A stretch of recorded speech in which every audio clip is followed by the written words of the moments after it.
Hola, hola, muy buenas noches. Hoy en el descargo nos acompaña Soledad Núñez. Ella es precandidata a la presidencia de la República en la Concertación. ¿Querés conocer sus propuestas? Quédate con nosotros en los próximos 60 minutos aquí en el descargo. Soy María Cristina Sanabria. Bienvenidos.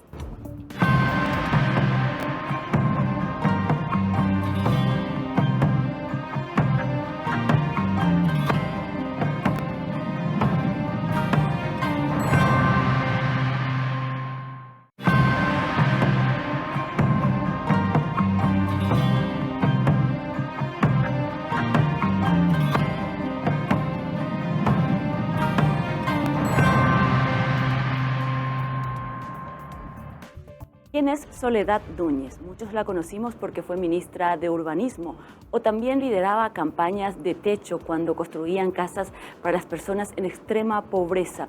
Pero hoy día se está hablando mucho de ella porque es una de las 3 candidatas en la oposición para la presidencia de la República, estas elecciones del año 2023. Por supuesto, en todo este tiempo se discutirán muchas cosas, incluso cómo se va a elegir la chapa en la oposición. Por eso estamos con ella esta noche y agradecemos su tiempo. Soledad, gracias por acompañarnos. ¿Qué tal? Buenas noches, María Cristina. Un placer estar acá, saludar también a todas las personas que nos están viendo ahí desde sus casas.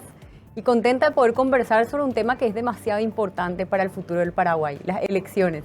Las elecciones, y un tema que ya se ha instalado. Para algunos críticos de por qué hablar ya de campañas electorales, pareciera que es muy temprano, que falta todavía mucho tiempo, pero para los procesos que se dan en la oposición creo que los tiempos incluso están ajustados. Por eso queríamos conocer a una de las 3 candidatas en la oposición a la presidencia, porque solamente la oposición ofrece una candidatura para este cargo tan importante y sin lugar a duda la mirada de una mujer es determinante para muchas políticas. Por eso queríamos saber, por ejemplo, cuando te miramos, Soledad, decíamos, ella seguro que es asuncena. Bueno, nací en Asunción, pero la verdad que toda mi vida crecí, me moví más allá de las fronteras de Calle Última. Siendo muy chica, mi niñez la pasé en gran medida en el Chaco paraguayo. Mi abuelo era ingeniero geográfico y él trabajó construyendo los límites de la frontera con Bolivia. Fue excombatiente y él tenía un amor pero tremendo por el Chaco. Esto nos llevó a toda la familia, a mi mamá, a mis tíos, a pasar gran parte de nuestro tiempo en tierras chaqueñas, ahí en la frontera del departamento de Presidente Hayes con Boquerón, en el distrito de Puerto Pinasco. Y bueno, a partir de ahí, toda mi adolescencia también, mi juventud, tratando de hacer algo para que las cosas mejoren en nuestro país. Ese compromiso social o ese sentido como de pertenencia a la sociedad nació muy temprano en mí, a los 15, 16 años. Pero ya, el hecho de haber elegido la carrera de ingeniería, ¿tiene alguna relación con el abuelo en el Chaco? Y yo estimo que sí. Mi abuelo falleció cuando yo era muy joven, tenía, 13 años, a los 13 años. Pero siempre pasando los fines de semana en su casa, veía que el compás, que la regla T, que sus cálculos numéricos, porque antes se hacía todo a mano. Y capaz que desde ahí viene mi pasión también hacia las ciencias exactas, hacia las matemáticas, la física, la ingeniería, que fue la profesión que elegí. También el bachillerato fue determinante, elegiste bachillerato técnico y diseño gráfico. Sí, al principio yo pensaba que iba a seguir arquitectura, porque siempre me gustaron las artes, dibujar, la perspectiva. Entonces crecí con adultos a mi alrededor diciéndome que iba a ser arquitecta. Pero creo que eso es porque la sociedad a veces nos condiciona a las mujeres a la arquitectura y a los hombres a la ingeniería. Estudié por eso el bachillerato técnico en diseño gráfico y publicidad, porque ahí estábamos todos los que en teoría teníamos la vocación de ir hacia la arquitectura. Con razón comunica también, ¿verdad? Sí, pero que sí, aprendí, fueron 3 años finalmente donde tuvimos clases de ilustración, de comunicación, de marketing, y eso, llevo de manera inherente en mi vida también. Me gusta mucho la fotografía, teníamos clases de fotografías también donde hacíamos revelado, donde nos enseñaban temas de simetría, de cómo encuadrar una buena fotografía. Entonces creo que ese sentido de la estética también lo adquirí de mi formación técnica en el bachillerato. ¿Cuándo comenzaste a trabajar con techo? ¿Cuándo comenzaste a construir las primeras casas como ingeniera? A ver, primero yo conocí la realidad, de pobreza más allá de las estadísticas y lo que uno puede mirar en los titulares de los diarios, trabajando en la zona de Los Bañados, en Asunción. A los 15, 16 años yo enseñaba matemáticas y también catequesis, soy católica, en la zona del Bañado Santa Ana y también en Pelo Pincho. a través de la acción social en el colegio, creo que fui conectándome con una realidad que me interpeló bastante, que me sigue interpelando. Yo creo que la pobreza en nuestro país es una de nuestras grandes inconsistencias e incoherencias como nación, siendo un país tan rico, con tantos recursos, no tener la posibilidad de asegurar una vida digna a todas las familias, debería ser una realidad que nos convoque a todos para trabajar y transformarla. Y fui voluntaria de Un Techo para mi País a los 21 años. Comencé en verdad a construir, no aquí en Paraguay, sino que en Chile. Esta es una organización latinoamericana. Y luego llevamos adelante con varios voluntarios la construcción de las primeras 5 casas en la zona del Bañado Sur, cerca de Cateura. Don César y doña Saturnina fueron la pareja con sus más de 6 hijos con los que trabajamos en aquel julio del 2008. Y ahí partió todo este proyecto que después fue creciendo. Pudimos abrir oficinas en Coronel Oviedo, en Encarnación, en Ciudad del Este. Recorrimos gran parte de todo el departamento de Caguazú, de Alto Paraná, también el sur de San Pedro, trabajamos en Santaní. Bueno, en un montón de lugares del Paraguay, siendo muy joven y también teniendo pleno conocimiento de los desafíos que tenemos a nivel nacional. Y con toda esta experiencia y las fotos que compartimos con ustedes son un poco del proceso del trabajo ya en el área de ingeniería. Llegaste a ser una de las ministras más jóvenes, sí. 31 años al frente del Ministerio de Urbanismo y de la Vivienda. Sí, fue desafiante entrar al sector público, María Cristina, porque quizá yo también, al igual que muchos otros jóvenes, le ponía como la cruz a la política, al sector público. No quería saber nada de eso porque asociamos muchas veces a cosas negativas que también son producto de un mal comportamiento de la clase política, pero por eso yo nunca había proyectado mi carrera como ministra o dentro de la función pública, ni mucho menos dentro de la política. Pero se dio de manera coyuntural. Yo entendía de que, habiendo conocido de primera mano la realidad de la falta de la vivienda en nuestro país, porque en ese entonces era una realidad que yo conocía bastante bien. O sea, para mí el famoso déficit habitacional no era un concepto teórico vacío o simplemente producto de una estadística en unos libros, sino que el déficit para mí tenía nombre y apellido, tiene hasta el día de hoy nombre y apellido. Son muchas las familias que nos están viendo desde sus casas, muchas veces desde sus precarias viviendas y que necesitan una alternativa y una respuesta por parte del Estado. Yo sentía que valía la pena intentar luchar contra las estructuras que muchas veces dominan el funcionamiento de nuestras instituciones, luchar contra la corrupción y hacer que la institución funcione y finalmente entregue viviendas a aquellas familias que lo necesitan a nivel nacional. Y te cuento que mi visión cambió completamente hacia lo público y hacia la política a partir de esa. A partir de esa experiencia, ¿crees en los cambios desde adentro? Exactamente. Antes era más escéptica. Hoy estoy convencida que las cosas se pueden cambiar, que a veces la desesperanza, la desconfianza termina haciéndonos o termina convenciéndonos que tenemos que ya resignarnos y aceptar las cosas tal cual son. Entonces escuchamos muchos comentarios del tipo, no, esto nunca va a cambiar, esto siempre va a ser así, no se puede, ¿verdad? Yo estoy convencida que nosotros nos merecemos un mejor país y que esos cambios se deben dar, pero sobre todo se pueden dar al interior de nuestras instituciones. En los años que estuviste como ministra, ¿cuál es el desafío o el reto más grande que crees con las que vas a encontrarte en caso de que llegues a la presidencia? ¿Qué es lo que se debe cambiar en los primeros 100 días? Porque los primeros 100 días son los que tenés el haz de confianza de la ciudadanía y es el momento en que se pueden hacer los grandes cambios. Sí, mira, a ver, hay algo que va a parecer un poco repetitivo, pero es el combate a la corrupción. Yo en los primeros 100 días le destituí a la persona que era el cabecilla de todo el esquema de corrupción que estaba instalado en la institución hace más de 25 años. No me tembló la mano para firmar la investigación en el sumario administrativo que abrimos y también acompañar las investigaciones ante la Fiscalía después de la denuncia penal.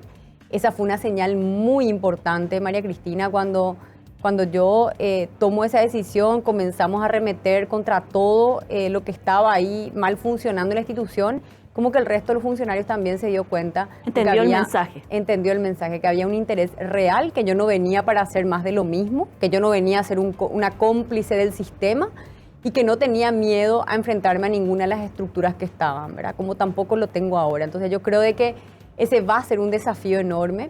pero confío que la ciudadanía me va a acompañar y que va a estar ahí al lado, porque esa es la fuerza que necesitamos. A veces lo que estamos quizá en primera fila, primera línea de batalla, buscando que las cosas cambien, pero es la ciudadanía la que te da el soporte y la fuerza. Y así fue en la Cenavitat y estoy confiada que así también lo va a hacer ahora. ¿Esa experiencia cómo determinó o cómo de alguna manera condicionó tu decisión para ser hoy candidata a la presidencia? A ver, por un lado descubrí una vocación hacia lo público, entendí mejor el rol que cumple el Estado y la capacidad que tiene de transformar masivamente la vida de la gente. Mi compromiso con la función pública y con la política entendida como servicio, no la política entendida como la búsqueda y la conquista del poder o la política solamente entendida como la famosa politiquería, sino que la política que es servicio. Ese compromiso y esa vocación se fue reafirmando después de esa experiencia. Ustedes saben que viajé después fuera del país, me fui a hacer una maestría en políticas públicas, estuve 1 año y medio en Inglaterra. Ahí, mira, me adentré en todo el mundo de la economía, de la filosofía, de las ciencias políticas. Conecté con un montón de gente que está haciendo cosas maravillosas a nivel mundial para mejorar la educación, para mejorar la salud, para mejorar el empleo. Y todas esas herramientas y esos instrumentos y esos aprendizajes que adquirí, los traje a Paraguay y dije, yo necesito usar esto, ¿verdad? Y no fue fácil tomar la decisión de entrar a la política porque sabemos que es un mundo hostil y que al mismo tiempo cualquiera que dice quiero ser político parece que ya instala, digamos, la duda en el ciudadano, porque estamos acostumbrados a creer que la política es todo lo sucio, es todo lo malo. Pero al mismo tiempo, como conversábamos quizá fuera de cámara antes que inicie el programa, yo creo que no tenemos otra alternativa que involucrarnos de manera directa con la política, recuperar el poder que está secuestrado en manos de unos pocos y devolvérselo al pueblo, a la gente, porque la política es inevitablemente la herramienta más poderosa para generar transformaciones positivas en la vida de la gente. En términos de sociedad, sin lugar a dudas, Sí. En términos personales, individuales, el amor, que es la energía capaz de cambiar todo, ¿verdad? Así Pero de mismo. alguna manera el amor a lo público, el amor al país, el amor es determinante para tomar este tipo de decisiones. No va a ser fácil. Yo quiero pedirte un poquito de tiempo, vamos a hacer una pausa, vamos a la vuelta de la misma a hablar un poco de la concertación, porque ya hemos hecho un pequeño repaso de lo que es la vida de Soledad, porque era importante conocerla y de en primera mano, en primera persona, para saber cómo es la primera, una de las 3 candidatas y la primera que nos visita aquí en Mega TV, de hablar con ellas de cuál es su visión y su mirada del país que se quiere construir a través de la concertación. A la vuelta de la pausa vamos a hablar cómo se va a elegir y cuál es el proceso que se está gestionando en este momento en la concertación. A la vuelta de la pausa.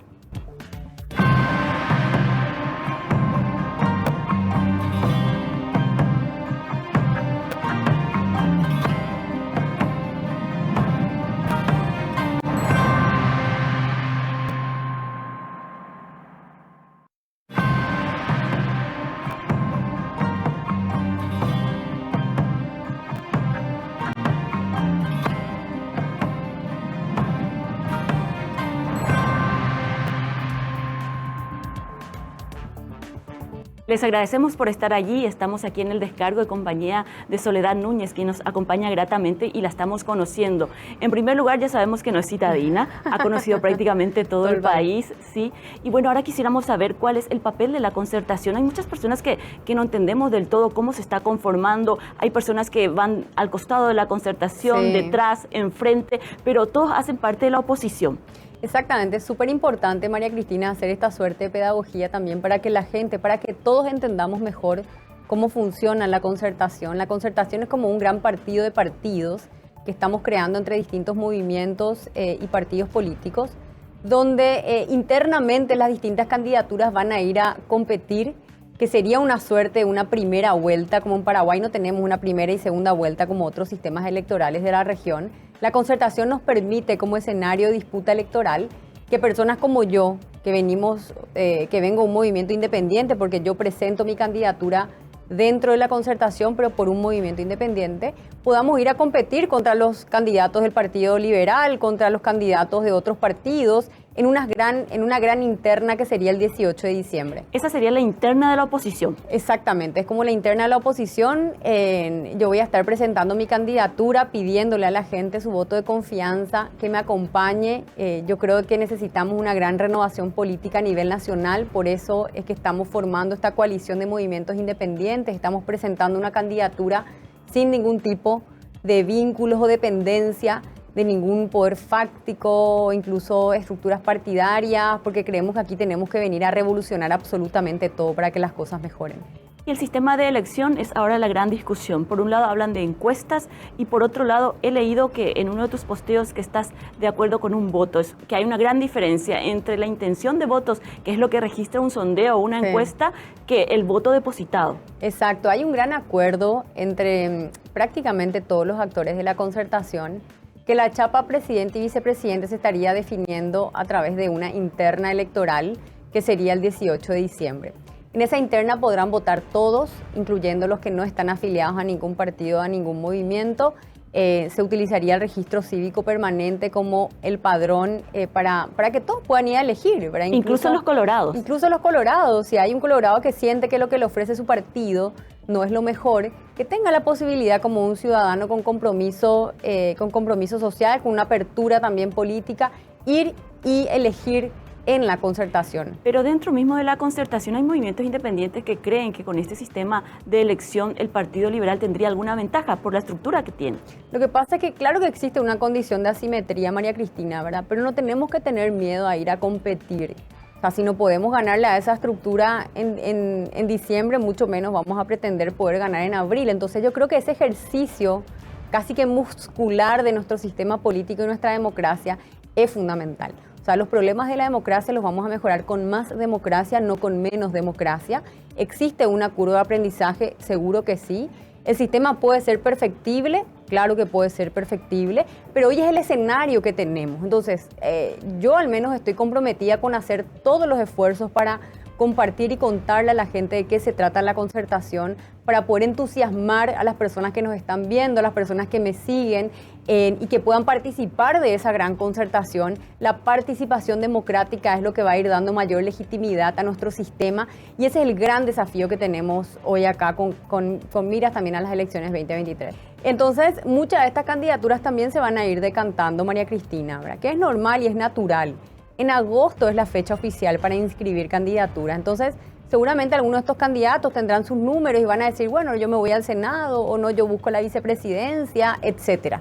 En mi caso particular, la decisión está tomada, ¿verdad? Yo voy con mi candidatura a la presidencia de la República hasta el final porque creo en una renovación total de la política y de la conducción nacional y confío plenamente en lo que nosotros tenemos para ofrecer a la ciudadanía como equipo, en lo que personalmente me comprometo a entregar, ¿verdad? Que es mi trabajo incansable, mis propias convicciones, los sueños que tengo para el Paraguay, el conocimiento pleno que tengo del funcionamiento de las instituciones del Estado, porque yo sé qué botones apretar, sé dónde ir para mejorar la gestión en educación, en salud, en obras públicas, porque ya pude administrar una institución con todos sus defectos y las dificultades que tiene en términos operativos. ¿Crees que es una desventaja o tal vez sea un punto en contra el hecho de la experiencia que hemos tenido con la coalición que se conformó cuando Fernando Lugo llegó al poder y luego no había como una asimetría de acciones y decisiones, como que cada ministerio tenía su propia política y no había un centro que dirigía aquello? Y puede ser, pero creo que ahí hubo un error de liderazgo. No podemos comparar 2 o 3 liderazgos que pueden ser completamente diferentes. Yo a diferencia creo del entonces presidente, yo vengo de una formación, vengo de un camino donde fui adquiriendo conocimiento de cómo tomar las mejores decisiones para el país, ¿verdad? O sea, no es que Soledad Núñez se reinventó de la noche a la mañana sin tener ningún vínculo, digamos, con la administración de instituciones. De hecho, ya también una trayectoria demostrada en ese sentido de militancia social y también de militancia en términos de servicio y de administración de la cosa pública. Y lo otro también, María Cristina, nomás antes de seguir, que En ese entonces lo que se armó fue una alianza, no una concertación. Claro, pero la gente no entiende la diferencia entre esos conceptos, le parece lo mismo. O sea, la gente en el almacén de mi barrio me dice, oye, para la oposición ya ganata y copecha, no. Es la única forma de ganar. Entonces, porque en forma independiente, una carrera paralela, no llegarían a ganar. Entonces, para la gente es difícil diferenciar entre concertación, alianza. Por eso, lo único que hay que decirle a la gente que una concertación es mejor que una alianza, que la concertación no se acaba después de una elección, porque establece un mecanismo de gobernabilidad, lo que le da también mayor estabilidad y mejora esos problemas que vos habías mencionado, que todos fuimos testigos en el caso de las elecciones del 2008. Y también una propuesta que nosotros que traemos en términos de cómo hacer política en el Paraguay. Hoy tenemos que cambiar muchas formas. O sea, yo al menos no creo en la histórica práctica del cuoteo, de la repartija. O sea, yo si gano las internas de la concertación, mis reglas van a ser otras para los otros sectores. Y esto también es importante mencionar. Yocoque, ¿verdad? Sí. Bueno, y cuando hablamos de gobernabilidad, también a la gente en el imaginario se remite a la INO y todas las cosas que se hizo en nombre de la gobernabilidad. Bueno, pero a ver, primero, las experiencias del pasado no tendrían que determinar las decisiones que nosotros podemos tomar hoy. Yo siento que hay mucha madurez política en los distintos actores de la concertación, mismo en la ciudadanía, en la calle. A mí se me acercan muchos jóvenes colorados, liberales, adultos también, no solamente jóvenes, de distintos partidos, y me dicen, Sole, basta ya este tema de los colores, ¿verdad? Ya es hora que pongamos en primer lugar al Paraguay. Le amo a mi partido, me dicen, pero sabes que hace falta un cambio. Y esa es una idea muy simple que tenemos que recordar todos los días los paraguayos y sobre todo al momento de elegir. Que si queremos un país diferente, si estamos todos de acuerdo que necesitamos un país diferente porque no funciona la educación, porque no funciona la salud, porque no tenemos transporte público, entonces tenemos que hacer las cosas de manera distinta. No podemos continuar por el mismo camino porque esos cambios no van a venir. Y hoy nosotros no nos merecemos tener un sistema de educación que les está vendiendo la falsa ilusión a nuestros jóvenes porque no les estamos dando las herramientas para que puedan salir adelante.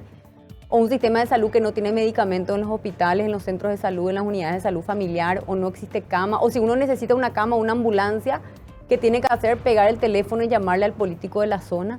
No deberían funcionar las cosas de esta manera en el Paraguay.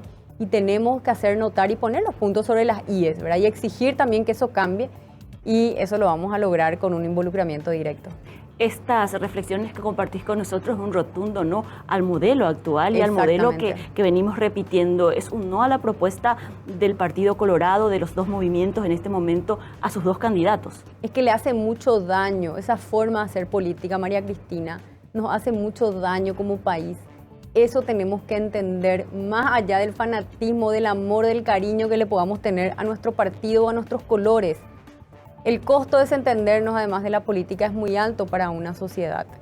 Y hoy esas prácticas siguen súper vigentes. Tenemos que desafiarlas, las estructuras clientelares, el prebendarismo, la corrupción, los contratos para los amigos.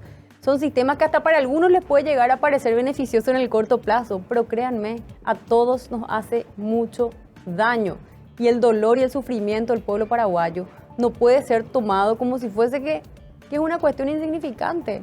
Y en términos, digamos, del Poder Ejecutivo, de lo que yo pudiera hacer, hay cosas en el corto plazo de manera inmediata que se pueden llevar adelante, que es poniendo o estableciendo mecanismos de control y monitoreo en 3 departamentos que se replican en todas las instituciones. Las direcciones de Administración y Finanzas, las direcciones de Bienes y Servicios, que son compras menores, detergentes, bocaditos, agua mineral, etcétera, y las unidades operativas de contrataciones. Las famosas UOC. Esos 3 departamentos que hay en todas las instituciones del aparato estatal son departamentos que aglutinan gran parte de la actividad corrupta. Uno tiene que designar por mérito, idoneidad e integridad a los directores en esas 3 direcciones y también establecer mecanismos de monitoreo y seguimiento. Yo creo que el nombre de los directores de todas las UOC a nivel nacional, por ejemplo, tiene que estar, no sé, pegado en una plaza pública, que toda la gente sepa quiénes son, quién es el encargado de la compra de nuestros medicamentos a nivel nacional, quién es el encargado de la compra de los útiles a nivel nacional. Entonces no solamente ya generamos presión a nivel de las más altas autoridades, sino que también de los funcionarios públicos que tienen una responsabilidad. Volvamos un poco a la propuesta de elección de Jaypor Abocoana a los candidatos al Senado y a la Cámara de Diputados. En ese sentido, ¿cuál es la propuesta de Soledad Núñez? ¿También elegir a través de una encuesta, a través de elección directa? ¿Vas a trabajar en ese sentido con Katia González para presentar una lista única? Sí, estamos conversando con varios sectores políticos, con Katia también, para apoyar ambas a una misma lista al Senado. Poder constituir esta lista con hombres y mujeres de una trayectoria impecable, con un compromiso social importante, con sentido de justicia, personas que puedan venir realmente a proponer cosas diferentes para el Paraguay. Un presidente tiene que tener también gobernabilidad en el Congreso, entonces no es que yo puedo desentenderme totalmente de las listas al Congreso, ya sea a la Cámara Alta o la Cámara Baja. Y bueno, y de esta manera poner esa oferta sobre la mesa para que la ciudadanía pueda elegir. ¿Cuál va a ser la mayor característica de la lista que presenten ustedes? Y básicamente que vamos a tener a hombres y a mujeres que vienen con ganas de trabajar y de desafiar a todas esas estructuras que estábamos hablando, ¿verdad? Y con sin ninguna denuncia judicial. Sin ninguna denuncia judicial. Que no sean personas populistas que se guíen solamente por dogmas, por intuición, sino que con una formación también en distintas áreas que hacen a la sociedad, y que esas 45 personas en el caso del Senado puedan ser las mejores en términos de elección para la ciudadanía, ¿verdad? Y ojalá que nos puedan acompañar, que no solamente me voten a mí como presidenta, sino que también le voten a la lista del Senado que va a estar acompañándome. 7 de cada 10 ciudadanos creen que debe hacerse el cambio.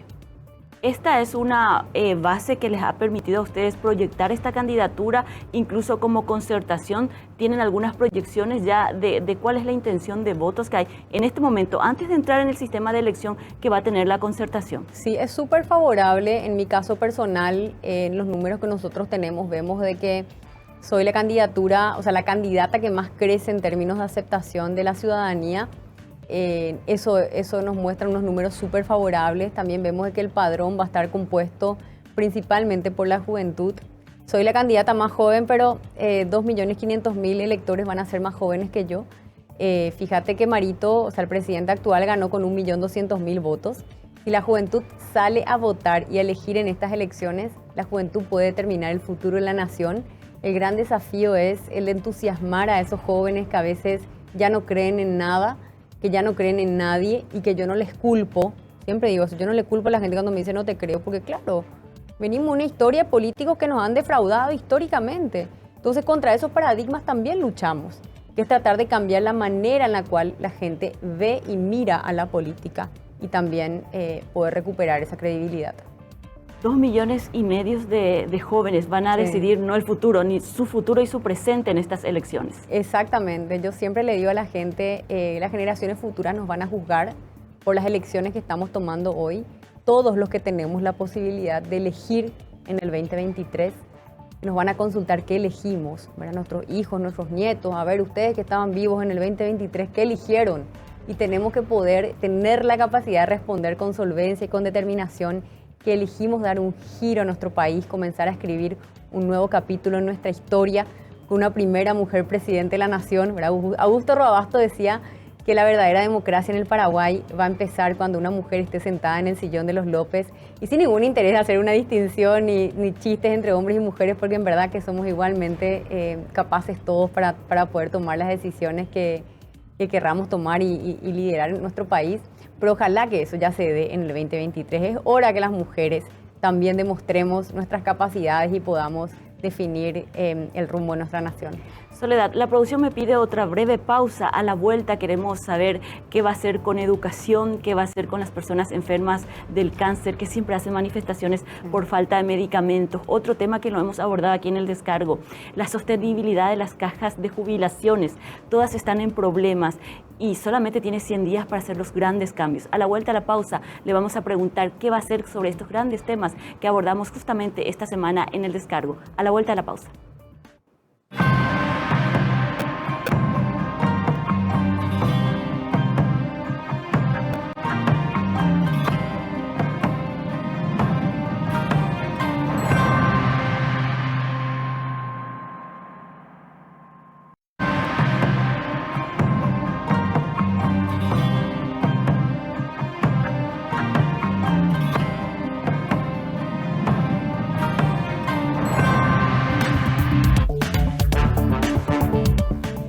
por esta noche estamos cerrando el programa, pero tenemos todavía muchísimas preguntas que vamos a hacerle a la candidata de la Concertación a la presidencia de la República, Soledad Núñez, quien nos acompaña esta noche en el descargo.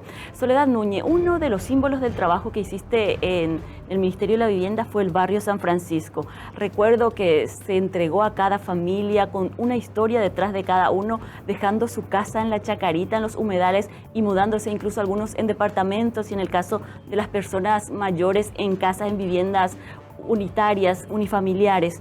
¿Por qué fracasó ese proyecto? 1.200 familias que están allí y ahora no tienen título, ni siquiera tienen un certificado de pago de agua, SAT. ¿Qué pasó allí? Bueno, yo no lo llamaría un fracaso todavía. Creo que estamos a tiempo de poder recuperar y volver a hacer bien las cosas que este gobierno, y hay que decirlo con todas las letras, tiene gran responsabilidad del abandono, porque el Estado retiró y cerró todas sus oficinas al momento que este gobierno asumió. Quizá por revanchismo político, quizá porque había sido parte del gobierno anterior. Es un gran problema que también tenemos en términos de la continuidad de las políticas de Estado. Y te lo digo porque yo este proyecto acompañé personalmente, o sea, caminé por cada uno de los pasillos de la Chacarita, conversé con las familias, hablamos de sus problemas, de los miedos al reubicarse en el barrio San Francisco, de los desafíos, de cómo consolidar la organización comunitaria, también de lo que cada familia iba a tener que poner como contraparte para hacer que ese barrio, que ese vecindario pueda consolidarse también como un espacio de desarrollo. Y el 15 de agosto o el 16 de agosto cerraron todas las oficinas, abandonaron la fábrica que estaba prevista que dé más de 400 fuentes de empleo. Si vamos a recorrer ahí, vamos a ver, María Cristina, la infraestructura que está ociosa y abandonada. Eso no tiene perdón. Cerraron los espacios de desarrollo infantil donde estaba el Ministerio de la Niñez atendiendo a los niños de 0 a 5 años en todo el barrio. Dejaron inconcluso el centro de adultos mayores.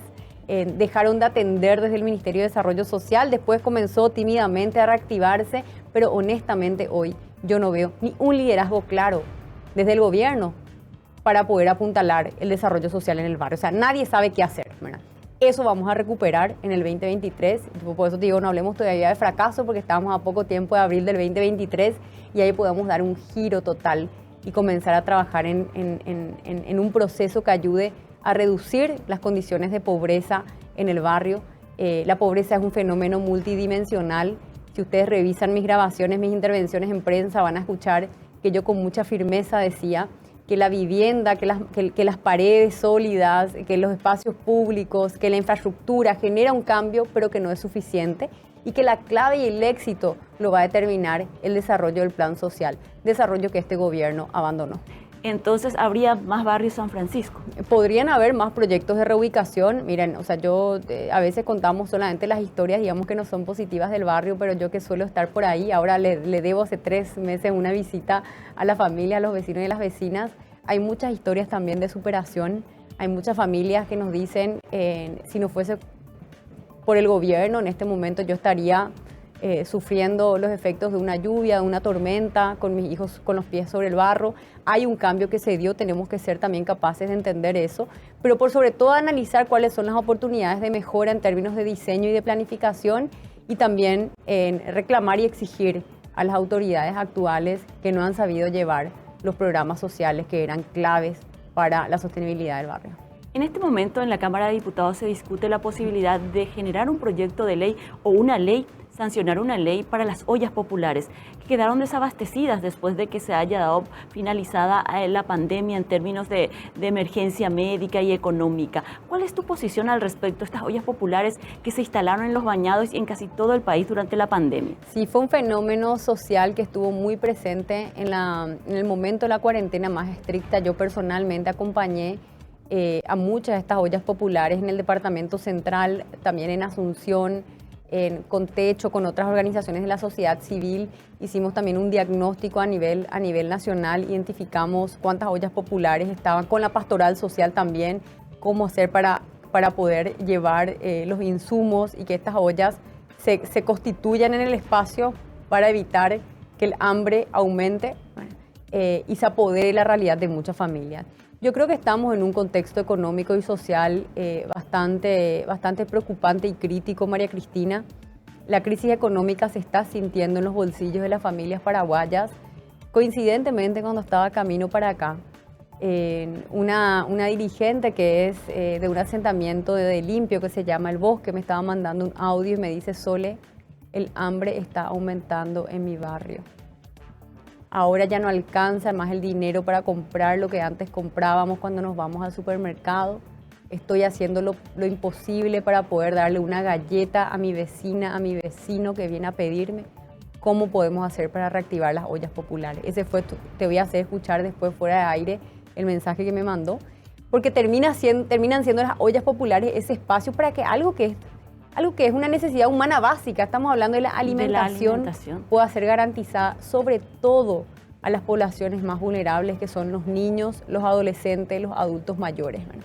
Y ahí creo que el Estado tiene que tomar medidas. Ahora, cualquier medida que sea asistencialista tiene que tener un plan para poder también acabar con eso. No sé si me explico. Claro. No podemos nosotros pretender introducir cualquier tipo de política de subsidios, que puede ser una cuestión de atender a los síntomas superficiales de un problema sin abordar las causas estructurales que están debajo, ¿verdad? Entonces, yo no leí en detalles la ley en su momento, no sé si tuvo modificaciones, pero si se designan o se asignan recursos del presupuesto general de la Nación, tiene que ser con la robustez suficiente de política pública, con una idea de en qué momento eso quedaría ya en manos de la comunidad, para no generar también una cultura de dependencia del Estado que también puede ser peligrosa en términos culturales.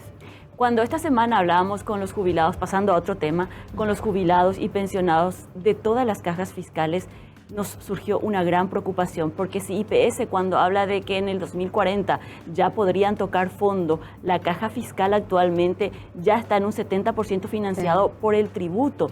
Y me decía también un referente de las cajas municipales que varios municipios como el de Ciudad del Este y Concepción se les adeuda casi 100.000 millones de los aportes que están dando los trabajadores activos, pero que no llega, se descuenta pero no llega hasta las cajas. ¿Habría allí alguna intervención, sobre todo en la caja fiscal, que es directa dependencia de la presidencia? ¿Crees que eso debe ser autónomo, que no debe ser solamente una dirección del Ministerio de Hacienda? Es que somos un país en desorden, María Cristina. Yo insisto, por eso quiero volver al punto de por qué necesitamos un cambio. Porque toda esta realidad, hoy todas las cajas de pensiones son una bomba de tiempo. Sí. ¿Pero por qué son una bomba de tiempo? Porque hemos administrado mal nuestra realidad, hemos improvisado, hemos tomado decisiones politiqueras, ni siquiera quiero decir políticas, ¿verdad?, para dar beneficios a otros, a unos que a aquellos, en vez de sentarnos como adultos competentes a tomar las mejores decisiones para el país, ¿verdad?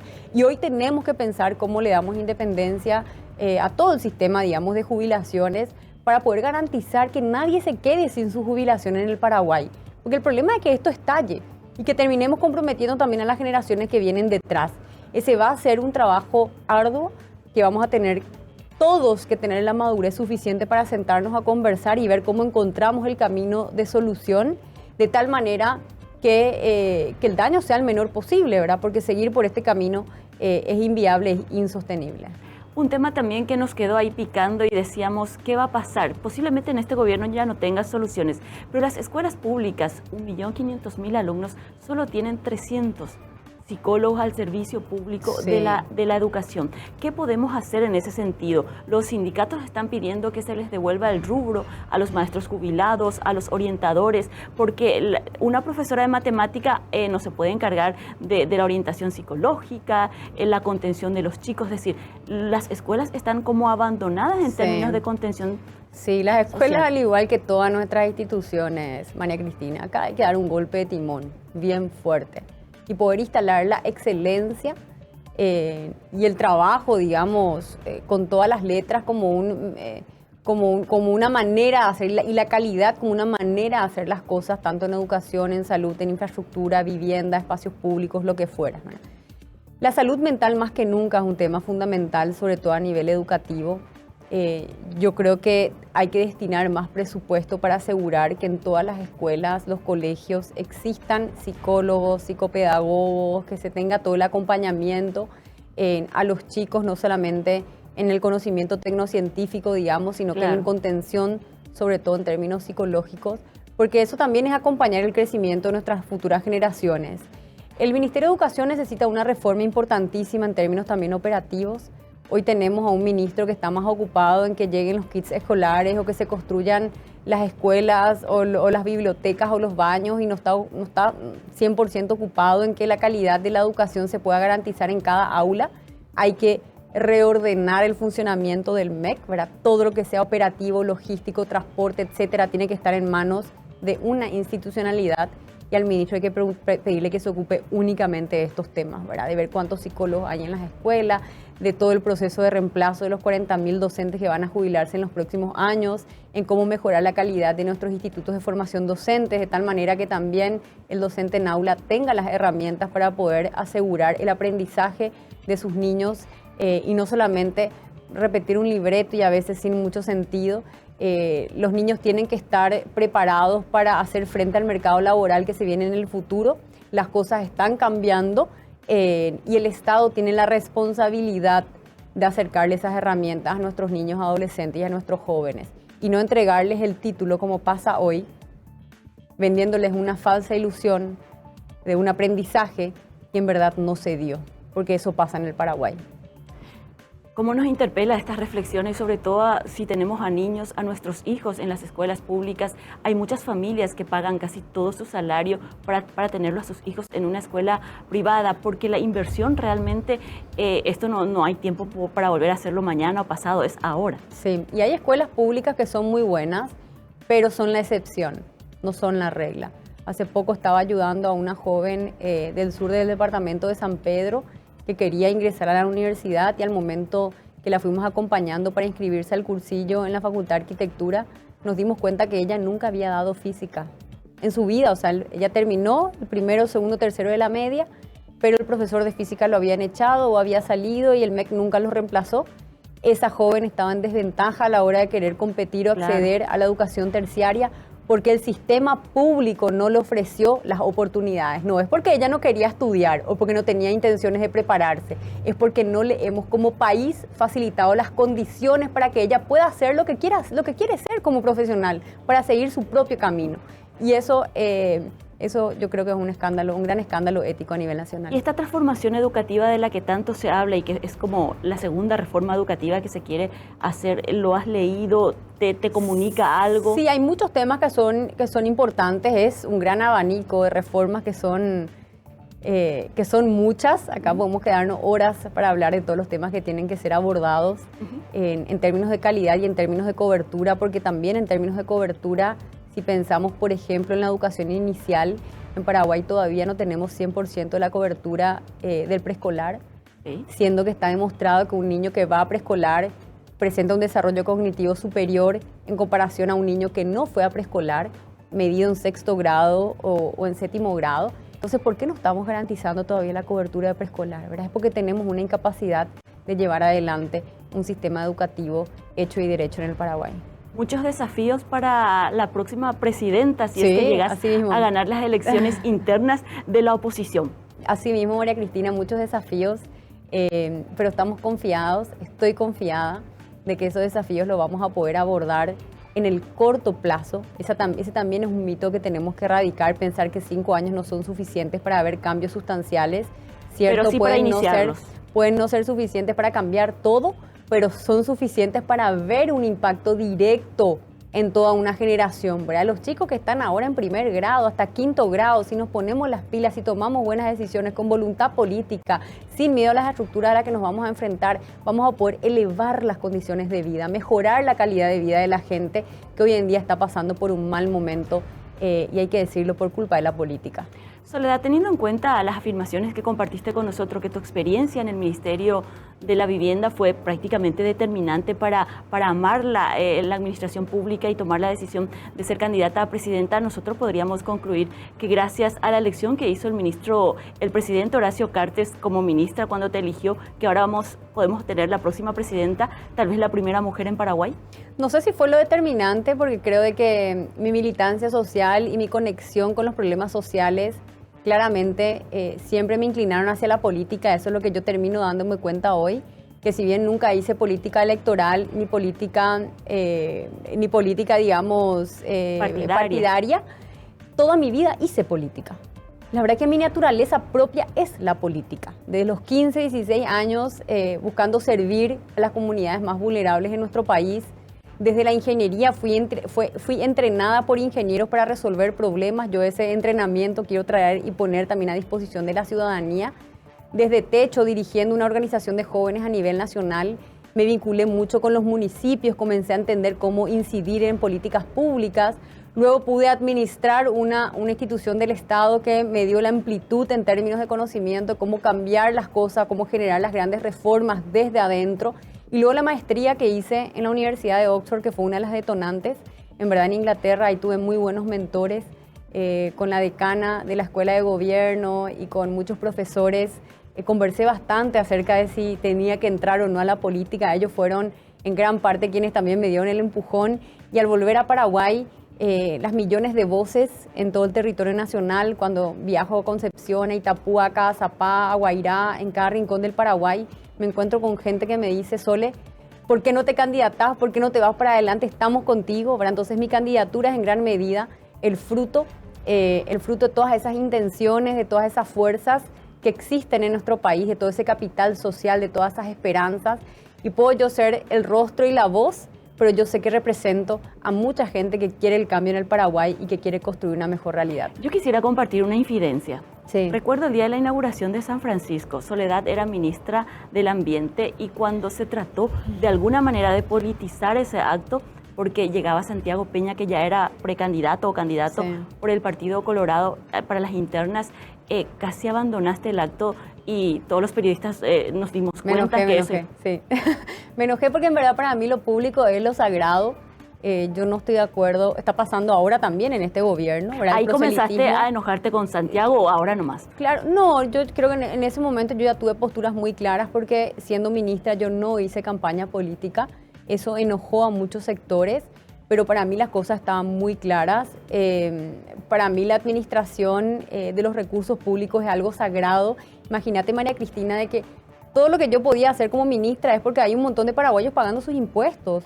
Con el sudor de su frente están pagando los impuestos que luego el Estado o el gobierno los administra para poder traducirlos en políticas de vivienda, en infraestructura, en políticas de educación, etc. Entonces yo sentía que uno no puede mal utilizar y mucho menos hacer proselitismo con recursos que ni siquiera a uno no le pertenecen, ¿verdad? Entonces yo cuidé mucho eso, mi postura fue siempre independiente en la administración anterior. Algunos valoraron muchísimo eso, incluso del partido de gobierno. Otros fueron más críticos, a otros les habré hecho enojar, a otros quizás les voy a volver a enojar ahora de nuevo con mis ideas, con mis posturas, con mis creencias, pero trato siempre de ser auténtica y también transmitirle a la gente aquello que yo creo que se tiene que cambiar en el Paraguay, y yo creo que tenemos que dejar atrás la corrupción, el clientelismo, el prebendarismo, todas esas estructuras que terminan dominando el funcionamiento en el Paraguay. Soledad, una última pregunta para la gente que tiene alguna duda de que de alguna manera, por haber trabajado durante la administración de Horacio Cartes, sea una candidata del sector del cartismo o sea una carta más del expresidente. ¿Qué les decís? No, yo no dependo absolutamente de nadie. Yo entiendo que pueden existir dudas, eso hasta es sano en nuestra democracia. Yo no le pido a la gente que me crea de buenas a primeras, pero sí que tenga la oportunidad de al menos escucharme, ¿verdad? De revisar cuál es mi hoja de vida, lo que yo hice, de toda mi trayectoria, cuáles fueron mis posturas, si alguien tiene alguna duda sobre alguna decisión que tomé, que pueda escribirme también a través de las redes sociales. Yo intento contestar todo en Twitter, en Instagram, sobre todo en los mensajes privados, porque creo que la tecnología también me permite poder estar en contacto directo con cualquier ciudadano que esté ahora mismo en Filadelfia o que esté en Abaí o que esté en Villarrica, sin detrimento de las distancias y los puntos geográficos. Y quiero pedirle su voto de confianza a la gente, ¿verdad? Yo sé que eso implica a veces apostar por algo que uno puede no estar seguro y eso es legítimo, ¿verdad? Pero yo les prometo que no les voy a defraudar. Mi compromiso es genuino, es auténtico y está vinculado a mis convicciones y a los sueños que yo tengo de poder vivir en un mejor país y sobre todo dejar un mejor Paraguay a las generaciones que vienen detrás. Soledad, con cada mensaje que compartís con nosotros ya deberíamos cerrar, pero me apunta un tema más, la producción, y es un tema que nos asusta en este momento a todos, Sí. que es la inseguridad. Sí. Cómo cambiar, cómo mejorar, no la sensación de inseguridad, sino la realidad que tenemos, el miedo para entrar a nuestras casas, cerrar el portón. ¿Qué vamos a hacer en el ámbito de la Policía Nacional? Sí, la inseguridad en general es un gran flagelo y una realidad tenemos que abordar la inseguridad está aumentando en el Paraguay. La inseguridad citadina, producto de un montón de causas, entre ellas la crisis económica, el aumento del microtráfico, el consumo del crack. Tenemos que abordar esa realidad con determinación. La SENAT necesita tener los recursos que son fundamentales para abordar la contención a la demanda, de poder identificar cuáles son esos puntos de distribución, sobre todo aquellas drogas que son más perjudiciales y que terminan quemando el cerebro a muchos de nuestros jóvenes. También invertir mucho en los centros de rehabilitación de adicciones, eso es fundamental. Cuando uno analiza el problema que queremos abordar, yo enseño políticas públicas en la universidad, entonces disculpen si a veces mi lenguaje puede ser un poco técnico o académico, pero es porque tengo un pleno conocimiento de lo que estoy hablando, ¿verdad? Uno tiene que desgranar el problema en las distintas causas y tenemos que poder abordar esas causas que son las generadoras hoy en día de la inseguridad en el Paraguay. Y también el avance del crimen organizado, por supuesto, termina siendo un detonante. Y el crimen organizado va a seguir aumentando si tenemos impunidad, si tenemos nuestras fronteras difusas que no están protegidas, si las fuerzas militares no hacen su trabajo. Y la policía necesita una reforma también importante que no nos van a dar los minutos para poder hablar de cada una de las aristas que tenemos que atacar. Muchísimas gracias por tu presencia esta noche, muy agradecidos por compartir con nosotros tus ideas sobre estos temas sociales y por dejarnos a nosotros y a la audiencia conocerte un poco más. Muchas gracias, Soledad. No, por favor, gracias María Cristina, y a la gente decirle que no pierda la esperanza. Necesitamos mantener la esperanza viva para ser todos nosotros forjadores del nuevo Paraguay, que lo vamos a construir a partir del 2023. Gracias. Muchísimas gracias. Soledad Núñez esta noche con nosotros aquí en El Descargo, una de las primeras mujeres de la oposición que se candidata a la presidencia, a quienes hemos invitado porque queríamos conocerla a ella un poco más y conocer sus ideas respecto a los cambios que se tienen que tomar para la reforma del país a partir del abril del 2023. Nos acompañarán en los próximos días también Esperanza Martínez y Katia González aquí en El Descargo, las primeras mujeres candidatas a la presidencia en la oposición. Nosotros les agradecemos por elegirnos para informarse como todas las noches. Nos encontramos nuevamente mañana a las 20 horas aquí en El Descargo.